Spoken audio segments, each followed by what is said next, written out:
Hello and welcome everybody to New Earth Consciousness. Tania here with Brittany Bovi. Her website is brittanygrace.love. I love that. And she is the Restless Pathfinder and an entrepreneurial activator. And I'm so excited to have you here, Brittany. We're going to dive into some good stuff when it comes to Thank you. being an entrepreneur, running a business, all of that thing, all of those things. When we spoke, I was really impressed that, if I remember correctly, you graduated high school at age 14. That's correct. Yeah. How did that happen? Was it just so easy? Well, truthfully, Tanya, I hated school. I didn't really fit into the system. It never felt right. I mean, even in third grade, I pretended that I couldn't walk for a week so that I didn't have to go. Yeah, it just never worked for me. I like the analogy that someone used later on in life, which is, you know, if you tell a fish to climb a tree, it can't climb the tree. But if you tell a bear to climb a tree, it'll climb a tree.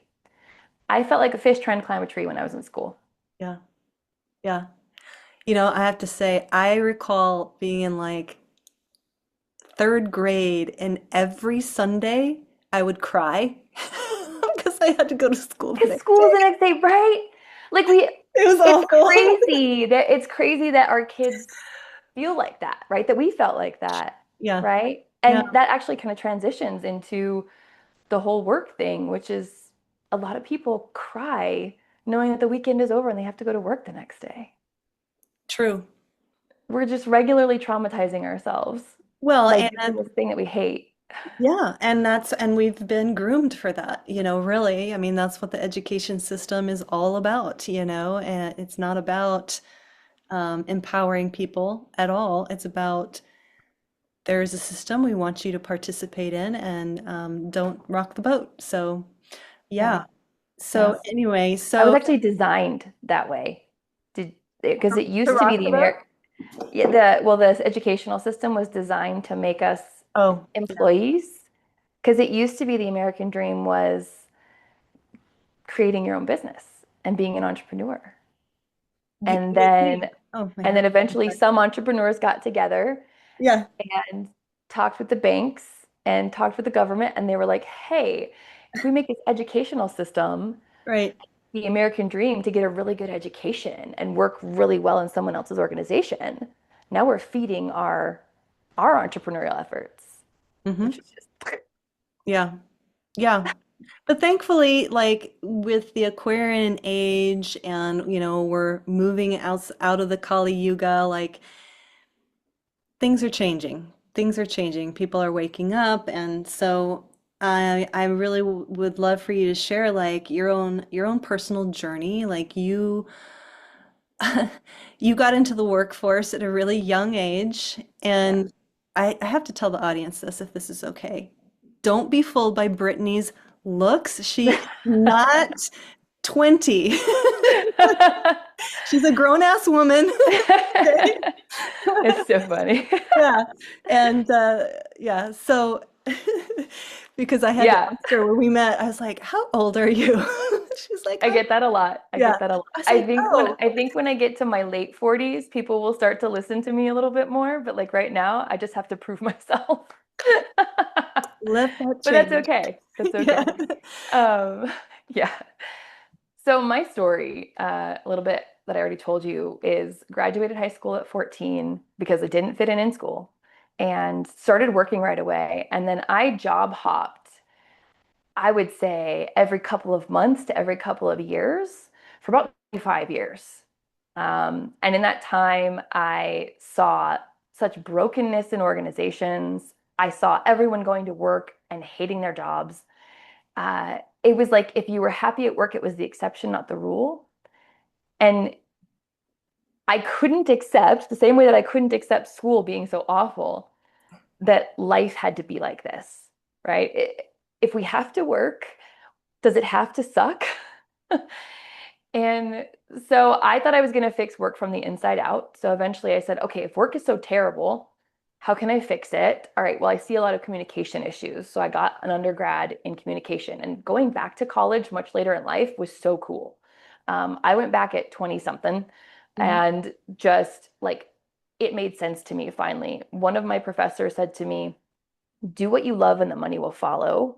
And it's true with education too. It's like, yes, there's the general eds that you got to get if you want to get a degree, but when you're in that program that like really means something to you and you care about it, and the same thing with your business or your job, when you care about it, you don't work that hard because it just comes naturally, right? That doesn't feel like work, It right? doesn't feel like work, right? Do what you love and you never work a day in your life. But it's really hard to do that in someone else's organization. And I kept beating my head against the wall. It was like, okay, I thought it was communication was the issue. So I studied communication. That didn't work. Then I thought I can fix it from the inside out with positive organizational psychology, right? Which is like taking people from a baseline of like everything's not great, but it's not too terrible, to a place of thriving. And so I got a master's degree in human resource management with a focus in positive human resource development. And I was like, yes, I'm gonna make things better for everyone. And then I realized over 6 years after I graduated, well, while I was graduating and as I graduated, I was in three different organizations and I kept bringing these, modalities to the leadership and saying, hey, if we do this for our employees, they're going to start to thrive at work. We'll get citizenship behaviors. People are going to buy into the mission. They're going to feel like they're doing something with their life. You're going to see people really excited to be here. And it just became, no, this is the way we've always done it. And we're successful. So you don't know what you're talking about. And I couldn't do that either. I couldn't work in that world. So Yeah. eventually I left corporate and I said, how can I help people from the outside? If I can't do it from inside, how can I do it from the outside? And so I started training as a life coach, and I did that for about a year. And then I realized that I was missing all the education and all the experience that I had gained over all this time. I couldn't share that with people as a life coach. As a life coach, and most coaches, you're here to ask questions so that people can self-actualize and grow from within. And I do think there's so much power in that because the answers are inside of us. But sometimes you need information to unlock it. Like you don't even know what doors you have to unlock until someone exposes you to those things. And so flip that again, and that's where the Restless Path Finder came in. And it was just like everyone has a path. We're all being designed for something. And I think it has to do with healing the world and making it better. But it also has to do with finding what's for us. It has to do with discovering our purpose. And then what I help people do is discover their purpose and who they're here to help, and then how to get paid doing it, because that's important, right? We're not here to struggle. The truth is we're experience life with ease, flow, and grace. And if we're not feeling that, there's something out of alignment. Hmm. Yeah. Yeah, I'm curious what you have seen in terms of with working with people, like what are in terms of entrepreneurs, and I'm guessing that's who you work with, right? So, yes, and right, is I work with entrepreneurs and I work with people who haven't realized that they're an entrepreneur yet. Mm. Right? There's those people out there that were kind of like me. Like there are people that work 9 to 5 and they're fine with it. They go to work and they're okay. They're happy to work for the weekend. That's their thing. But there's people out there that are more like me who are just like, this can't be all that there is, right? Is like the Belle effect, Belle from Beauty and the Beast. There must be more than this provincial life. Yeah. So I work with those people, the people that have a heart for a mission. Maybe they're not sure what their mission is. They just know that they're not doing more and they could be. I actually am launching a container. Can I talk about this? Yeah, absolutely. Okay. Okay. Sorry. I'm launching a container in May for people who are W-2 earners or salaried employees or 1099 contractors who want to discover what their business is, what their heart breaks for in this world, and how they will meet that need with their business, and how we'll find their ideal client so that they know how to get paid to do that thing. Yeah. And I always say, whatever breaks your heart is your mission. And maybe that's what you do in your business, or maybe that's how you fuel your mission is creating a business to fuel your mission, because you don't get wealth working for someone else. You Mhm. get wealth creating your own business. And so I'm curious, because I'm sitting here thinking as you're talking about how you help people. And I know like one of my own personal struggles is that I've always been multi-passionate. And maybe with a little bit of ADD. I'm not really sure. I've never considered myself to have ADD, but it's like now like all this information's coming out about it. I'm like, okay, yeah, maybe there's some neurodivergence going on. Um, I think neurodivergence is the norm, not the exception. yeah, I think it must be more and Yeah. more, right? Like we're not supposed to fit inside a box Yeah. and we do. We have so many passions. I think for the multi-passionate person, the difficulty is okay, like, well, Where where do do I start? I start? Can I Yeah. just start something and finish it? But we end up kind of like, well, maybe I'll do this, and then I'll do this, and then I'll do this. Yeah. Yeah. I would say a couple of things come into play there that can help a lot, Hmm. which is I like to say if it's in you, it's for you. So even though you're multi-passionate, we would discover what your biggest catalyst moving the needle point is going to be, right? Like what's the thing that's going to get you the furthest, the fastest, so that you can start that. And then you can fuel all your other passions with that. And then the other thing is what's your human design, Hmm. right? If you're familiar with that, which I think we talked about this before, Hmm. as a manifesting generator, I'm here to start a million things and only finish a couple of them, but that's okay. And Hmm. then there's other types of styles who, like I believe it's a projector is here to like, or no, sorry, a generator is here to just complete it, right? I'm still learning a little bit more about that. And I have some professionals who help me with those things. But yeah, just discovering what your natural pattern is and what's going to give you the most ease, flow, and grace in this endeavor. Hmm. Yeah. Yeah. So I'm a projector, so my Mhm. frustration is that I have to wait for the invitation. Right? So challenging because it's like there's so much I want to share and I have to like kind of I gotta be chill about it because if people can feel like my energy's too much if I'm like going out there to like get somebody's attention. So it's an interesting little dance. I sometimes feel that doing a business there it is so to me it feels can feel really complex. I think for a lot of people it can feel very complex. There's um there's your messaging, and then you got to figure out your ideal client, and you got to figure out what's your offer, and then like what's your branding, and how do you show up on social media, and do you have an email list, and it goes on and on and on and on, and it can feel so Yeah. overwhelming. And so do you kind of maybe share the journey of like somebody's like, okay, like for me, I've had to learn through mistakes or just experimenting, because I think for me many years ago, I was like, okay, I live in a small town. I realize that this town really can't support what it is that I want to share. There's just not enough population here, and that is a common complaint about people who live here trying to make a living. And so people end up doing a lot of different things to make ends meet. I was like, Right. okay, I got to go online, right? And so I've got to figure out the whole social media thing. And that was like a whole rabbit hole, you know. Right. And I took a course and, this, that, and the other thing. And then next thing you know, then suddenly it's like, oh, that doesn't work anymore. And so you got to, there's so much noise Yeah. for me personally. I feel like, oh my gosh, there's so many times where I'm just like, I can't even, I don't even want to look at Facebook. It's like, okay, I'm just post, Yes. guys, I'm going to share my post. And okay, I did the thing. Yeah. Yeah, So, definitely. yeah. So, yeah, how do you guide people that are starting out, like you said, people that are like, okay, I'm sick of my job. I really want to do something different. Yeah. What's the journey? Yeah. So the journey is getting them, I would say, is getting really clear on their confidence, their community, and their communion, right? Is like those three elements are going to get you anything you want. And that includes discovering what your business is and how your business is going to run, who your ideal client is, all of that stuff, right? And there is a lot of guess and check as an entrepreneur.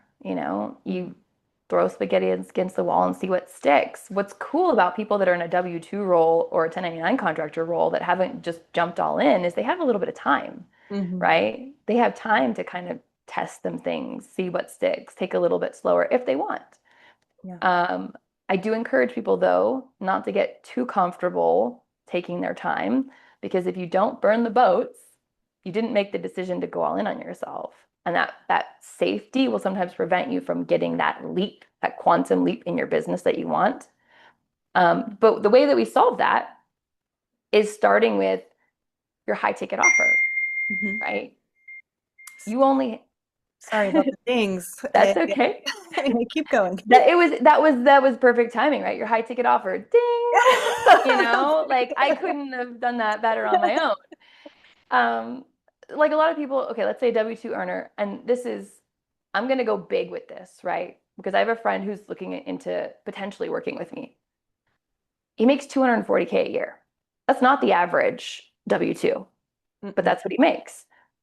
And he is a networking architect inside a large organization. And we're talking the other day about what he can do. And now this is not the norm, and I understand that. But just to give you an example, what could he do to make that income, right? Well, with the skills and knowledge that he has, we already looked into it. He could charge 40 grand for about 45 minutes of work to develop a server for someone and have a connected VPN for them. Now, like I know this is like Greek to a lot of people, but this person is making 240 and at $40,000 an hour, let's say, how many hours would he have to work to make up his W-2? Not that many. Hmm. And that's over an entire year that he needs to find those clients. And he already knows what he's doing. And I believe firmly that every person that has a business idea or wants to start a business because it's in them, it's for them, whatever you're doing, you can replace your W-2 income. You can replace your 1099 income really easily.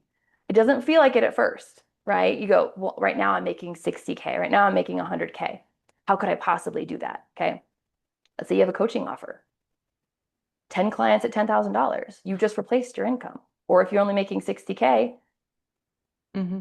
you more than replaced your income, Yeah. right? Hmm. And then they go, well, how do I know if what I know is valuable enough? Right? Yeah, I That's think where there's a fear. that's the biggest question I think for people. Yeah, It's like, God, how can I charge that much, you know? right. And I'll tell you how. And this is where I get a little crass with people is people go on eBay and buy a fart in a jar. I promise you they will pay you what you're looking for. You've just got to find your client. You got to speak to their pain. You got to know what they need more than they do, which can be really easy because you're going to share something that you already know about with them, right? Like this is your skill. You're going to do something that you would do for free, but we're going to figure out how to get you paid to do it. Hmm. Yeah. Yeah. People go, I mean, I live in Vegas, right? People go and spend hundreds of thousands of dollars on purses and shoes and coats. A lot of those people need what you have. They just need to know you exist. Mm-hmm. And so would you say that, I think a lot of people ask or wonder, okay, well, is it done organically? Do I do ads? Like, I would say stay away from ads until you have an offer that converts, mm-hmm. right? Like you're going to get your message out by telling people that you exist. You're probably going to find your first few clients in your network somewhere already. If you don't have a lot of friends, that's also something I can help with. I work on building your community Mm-hmm. because community is going to get you really far, but the confidence to show yourself and show what you're doing is going to get you even further. And then the divinity, the recognition that you have the divine inside of you, that's going to take you all the way. And if you start with the divine, even better. And that is what I teach in my stuff, my programs and my containers and whenever you work with me, we do a lot of Mm-hmm. divine connection. Yeah. But you'll Yeah. get wherever you want to go with those three things. Yeah. And what do you say about like posting, showing up on social media? Like some people say you got to show up 3 times a day, 7 days a week. You Yeah. know, you got to do this many lives, you got to do this many No. emails, I'm gonna say that this is where it's cool is that you know what's for you, even if you don't feel like it right now. And we walk through that together so that you get really comfortable hearing the voice inside of you and Mhm. what it wants to do. Because some people love posting. Some Mhm. people want to post every single day and they want to show people what they're eating and they want to take them to the bathroom with them and just like crazy stuff, right? Like you're in my world all the time. Some people like that. Uh-huh. Some people don't want to be on social media at all. And I would say if you never want to be on social media ever again, you don't have to Mm. because Yeah. you're fighting an uphill battle Hmm. if you're doing the things that don't feel right to you. And if when you get to a point where you know who you're here to help, how you're here to help them, and you can speak to that comfortably, you could sell your thing in line to someone at the supermarket.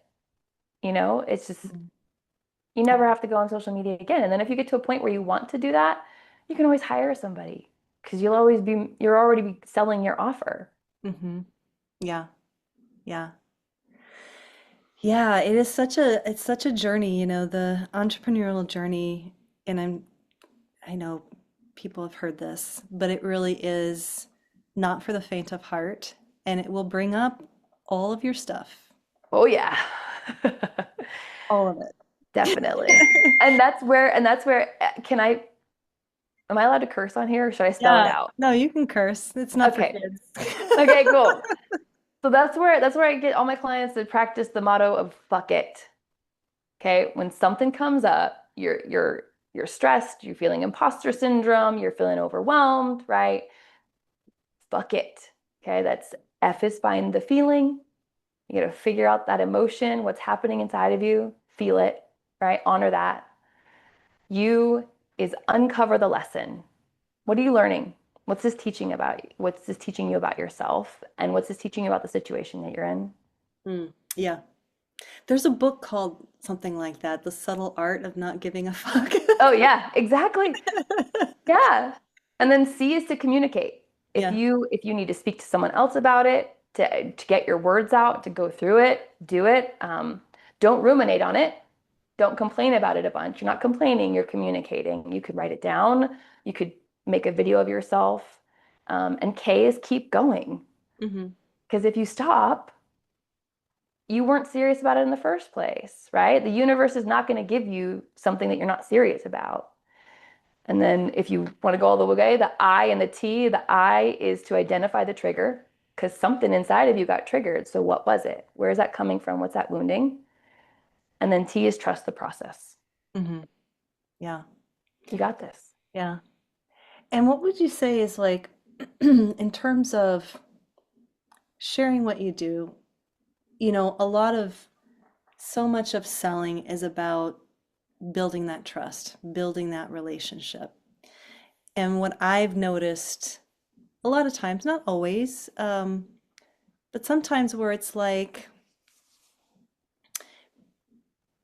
you make a connection, and you decide, okay, let's, take it a little bit further. Or like, how do you even start the conversation when it's somebody that maybe you don't know very well? Let's say it's Mhm. somebody that is on your email list, or somebody that you've noticed has been commenting on your posts, or even just somebody that you know, in person, and maybe Yeah. they're not on social media. Um, and I've experienced this, and I know a big part of this is like, okay, there's the law of averages. Like, you have to know that out of so many people that you're going to reach, you're definitely going to get through to a certain percentage of those people. Doesn't matter. Like, that's just the law of averages. So you have to be totally detached from the outcome, right? Yeah.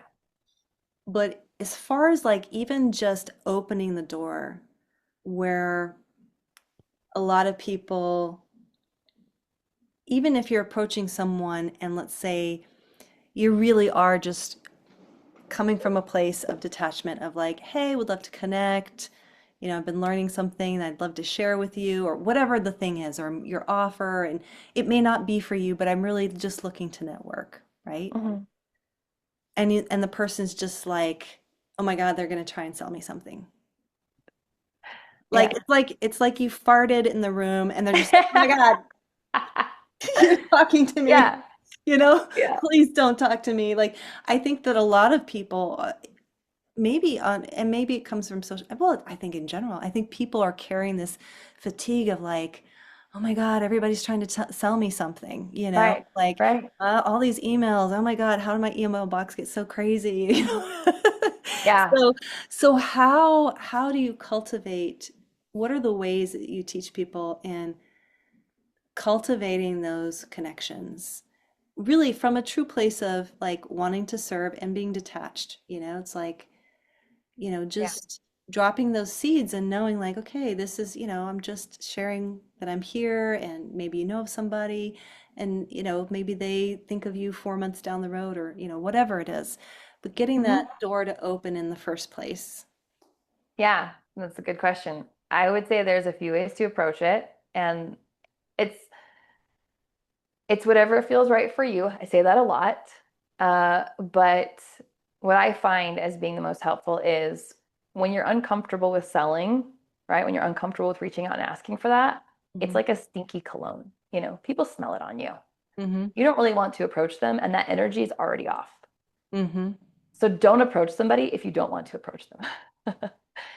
And what you do instead is if you have an offer that you're really excited about that you think they'd be a good fit for, then you probably want to approach them, Mm-hmm. right? You're excited to share this with them because you believe that you have the answer to the pain that they've been telling you about in some way. And if you don't know them well enough to know that much about them, I would say either spend time getting to know them if you're thinking they might be someone for you, or just reach out and say, hey, I have this offer. I'm doing this. Do you know anyone that would be interested? Can you point them in my direction or can you connect me with them? That Hmm. way, if it's them, they'll be like, yeah, me. If it's not them, they'll be like, oh, I actually know somebody. Or they'll say, no, I don't. And they'll like, if they don't like you, they'll block you. But Yeah, but then they're not your ideal client anyway. And you definitely don't want to beat your head like trying to make them your client. And right. there's something to be said for like sometimes nurturing somebody and like helping them open up with you a little bit will eventually make them a client down the road. But being detached from the outcome is really easy when you know that what you're offering is super valuable and it's going to help people, whatever it is. Hmm. And this person is someone you know you can help. And I've had clients that, or I should say, tentative clients that I'm like, I can help this person. And I'm excited and I share it with them and they're like, no. And I'm like, okay, Hmm. I know you're my ideal client, but if you can't see it, I'm just gonna have to wait for you to get ready. Like Yeah, right, right. Yeah. because it's that goes back to that thing is sales is an act of love when what you're selling is gonna help someone, right? If I had the medicine that would prevent you from dying by the poison that you accidentally ingested, I mean, of course you can say like, well, then why are you selling it to me? Why don't you just give it to me? But the truth is you're not dying and I've got to eat, right? Yeah. So, plus, there's also something to be said for transformation happening in the transaction. If I give you what I'm offering for free, you will not recognize it as valuable. We Mhm. get thousands of freebies that we put on the back burner, never finish, don't even look at. They sit in our, and there's a lot of programs that we pay for that we never use. Yeah. This is, So you need that sweet spot of that dollar amount that the person says, I am worth spending this much on myself because I believe in the transformation it's going to provide me. And then you meet them in the middle, right? You meet them right there. And now yeah. you guys have a symbiotic relationship where they trust themselves enough to bet on themselves. They trust you enough to bet on you. Mhm. And you're there to facilitate whatever transformation or item that you're offering. Yeah. Yeah. And so, when it comes to offers, how much time do you think is enough time in terms of like how long do you offer it if you're not getting a response? And it's like, okay, back to the drawing board. Because I think a lot of people struggle with like, okay, it didn't work, I'm gonna create another offer. It didn't work, you know. Mhm, Some people right. say like, okay, you just keep changing your offers. Um, your audience is getting confused. Um, do you know if there's like sort of a time frame, like, okay, give it at least a good however many months or weeks or whatever it is. Yeah, that's a good question. I think it's one of those things that it all depends. right? Is like, is your offer not resonating with people because of the language you're using? Is your offer not resonating because it's not actually what lights you up and you're trying to sell something because you think people are going to want to buy it? If you're excited about something, people are going to get excited about it. You're going to start seeing responses. And if your language isn't there, right? If people just aren't understanding what you're offering, Hmm. then you got to tweak it. But you'll know that by, you know, by a few times of sending out some stuff and nobody responding. It's sending out the message, right? I mean, I remember when I first started and I was like, I'm doing X, Y, and Z, and everyone's like, great, crickets, right? Hmm. Hmm. But I realized the big thing with that was because I was doing X, Y, and Z because I thought it was going to be what people wanted and what was going to make me money. When I switched and started doing what I cared about, people started resonating with my message. Hmm. Yeah. Yeah. Yeah. And I think I want to talk a little bit about, healers, because I know that you're into the visionaries and, you know, let's bring in the new earth, I find that, and I've heard this often from people that do healing work, is they get so frustrated where it's like, I just want to do the healing work. I just want to do what I'm good at. And gosh darn it, I have to do this and I have to market this and I have to, and in the beginning, if you don't have a huge runway, right? If you don't have like a bunch of money saved up that you can be like, okay, I'm going to hire this person to do that. I'm going to hire this person to do that. When it's a one person show, what I see is that there's just a lot of frustration of like, oh my gosh, I'm spending all this time in the marketing and Mhm. actually not doing what I love. And so that by the time I actually get to do the healing work, I'm so burned out from doing all the marketing Right. that, so it's a tricky journey. And so I'm curious, like, how do you, I guess I'll say this. I remember in the beginning of my journey is that I got to a point where I was like, oh my gosh, okay, everyone's saying they can't afford what it is that I do. And I'm so sick and tired of sitting on my heels, not doing the work that I would offer, okay, let's do pay what you can, which was fine. It was great. Like people were saying yes. And, but of course it's not sustainable, right? Right.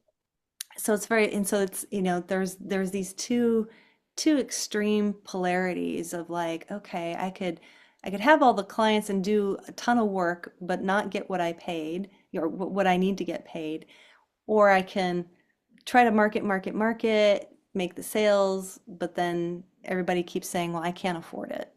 Right. So I think that at that point it would just be there was probably something not to challenge you on this because I'm sure you did a lot of work towards, but there was something in your messaging that wasn't resonating with people at yeah. the price level that you were asking for. Because based on everything I know about you, there's no reason you wouldn't have had a high ticket offer, couldn't have had a high ticket offer, Hmm. right? And so people are telling you, oh, it's not, I can't afford that. The truth isn't that they can't afford it.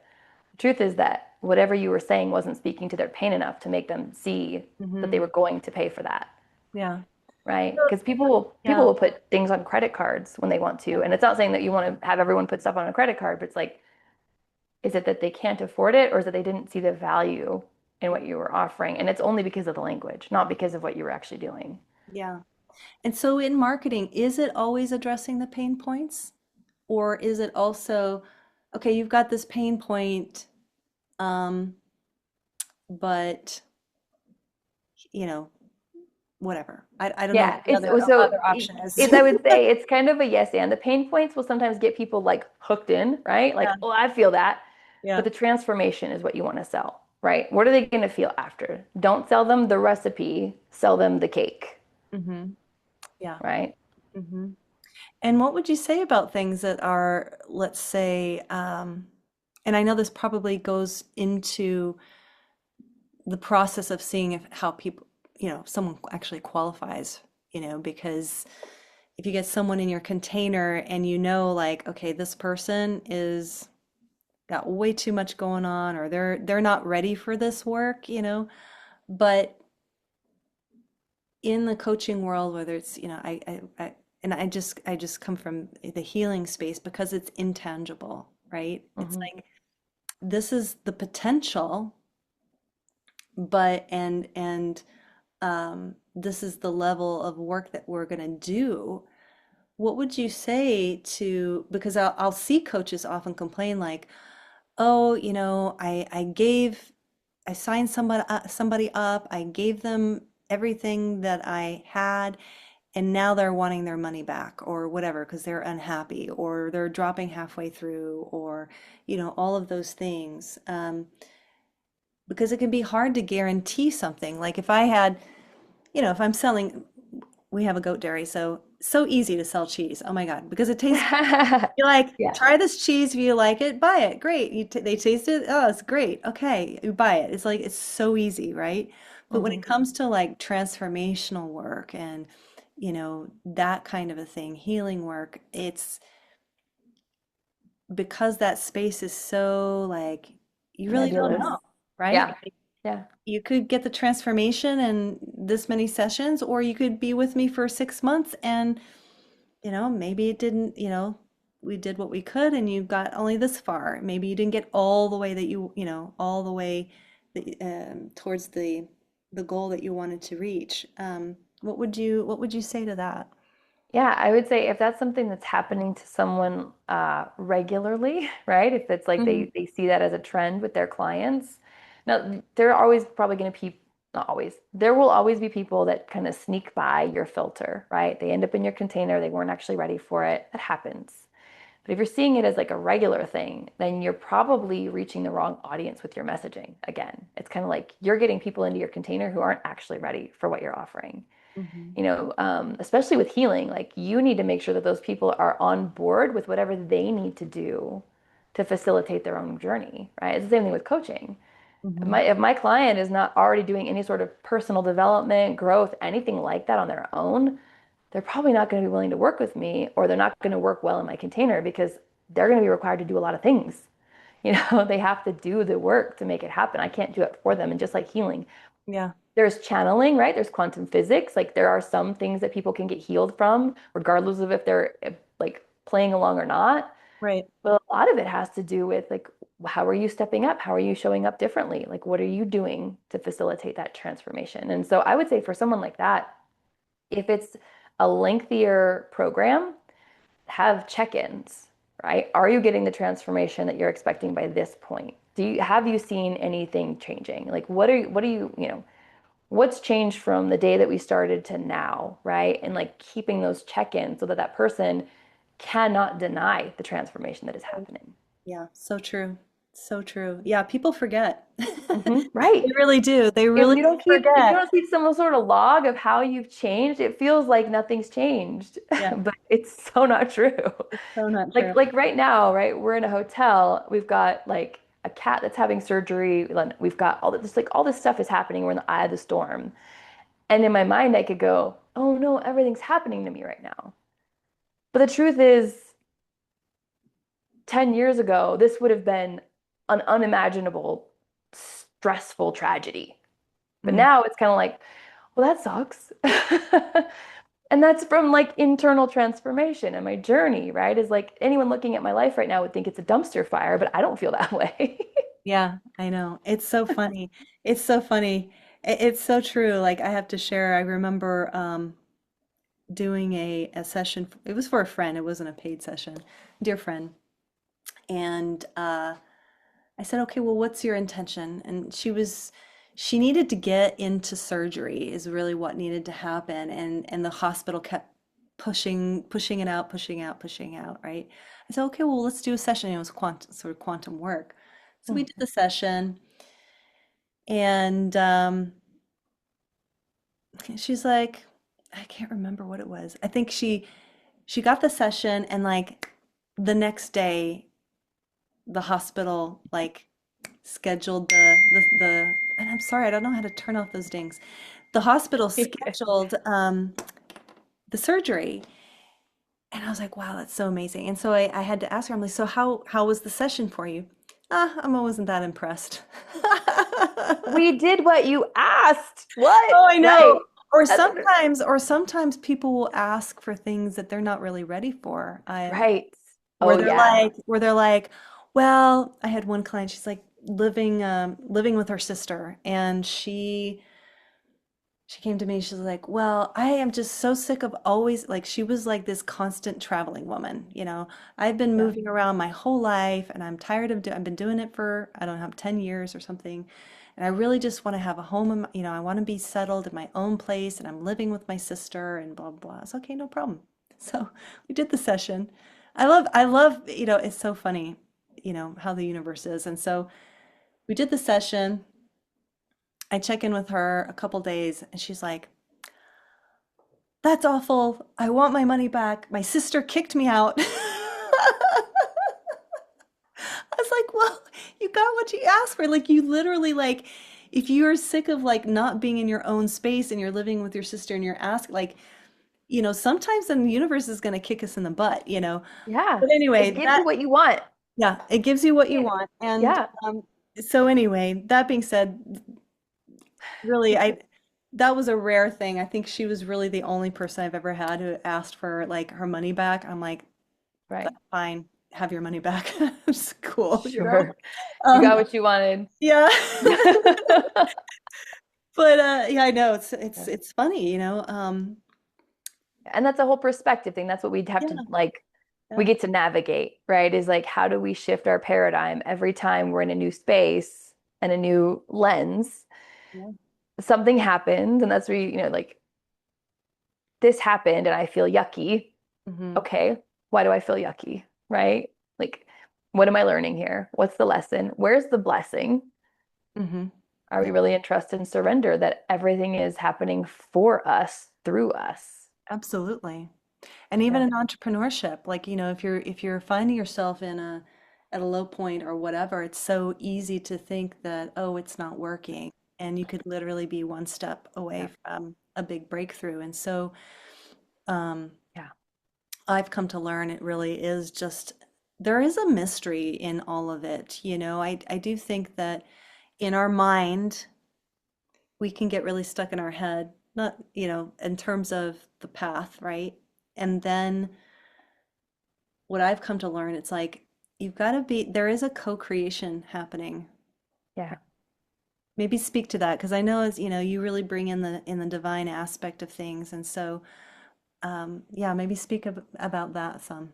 Yeah. I like to look at it as like we are okay, so to kind of go not religious necessarily, but I believe that Yeshua, or people call him Jesus, was the living example of what we are, right? We are 100% human and 100% divine, and we get to co-create with the spirit realm, right? We get that divinity in the things that we do. And that's where I say if it's in you, it's for you, is because you came to this world to inhabit this body and do something miraculous. And you get to play around with that. It's almost like you're playing a video game. And when you connect to the divine, you get the walkthrough, you know, and you still are going to like make the wrong turn, go around the wrong corner or whatever, but nothing to your insane detriment. And the world can look like it's on fire around you when the truth is you're just in the eye of the storm and you're being held and you're just seeing if you are ready to expand your container a little bit wider to hold more abundance. Mm-hmm. Um, to talk about that co-creation, right? Where it's like something that you were aiming towards ended up kind of pivoting is my husband is one of my greatest success stories when it comes to my entrepreneurial like activation. He started a professional wrestling promotion in Las Vegas and travels around putting on shows. And we are working together to open a training facility for professional wrestlers here in Vegas. And we thought we were going to open the building, right? We're like, okay, we're going to open the building. That's what we were like trying to work really hard towards. And Mm-hmm. then I was like, wait a second. It's not about working really hard. It's about working in alignment.